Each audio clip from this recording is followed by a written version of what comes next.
An agreement will only remain binding and effective if both parties religiously adhere to the terms. However, Philippine authorities observe, especially with the presence still of their vessels and the spreading of false information, that China is not taking the deal seriously at all. Patrick De Jesus tells us why in this report. In the rotation and resupply or RORE mission last Saturday, 4 China Coast Guard ships, 3 PLA Navy ships, and 2 other Chinese maritime militia vessels were spotted. Based on the video released by the Philippine Coast Guard, these ships remained at a distance. According to the PCG, the Chinese ships were 1 to 5 nautical miles away from the AFP's rented civilian vessel, the ML Lapu-Lapu, and the PCG escort vessel, BRP Cape Engaño. This belies the claim by the Chinese Foreign Ministry that there was an inspection by the China Coast Guard during the RORE mission. Neither did the Philippines notify details of this operation. Most importantly, hindi natin sila papayagan na inspekin ang karga ng ating supply boat.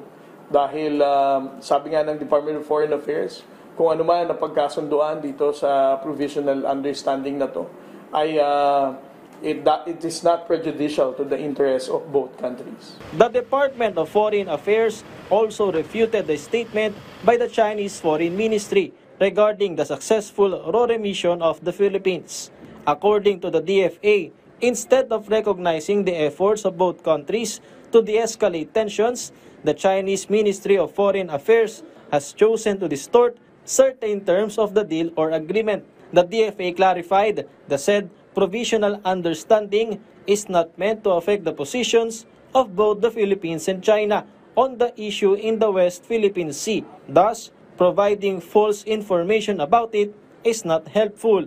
Additionally, the DFA stated the Philippines will continue to uphold its stance on its exclusive economic zone and conduct lawful activities therein. The presence of BRP Sierra Madre in Ayungin Shoal, a commissioned naval vessel, is in accordance with the country's sovereign rights and jurisdiction. Thus, the DFA expects China to comply with the agreement. The National Security Council also emphasized the Philippines will never seek permission for conducting RORE missions and other activities in the West Philippine Sea.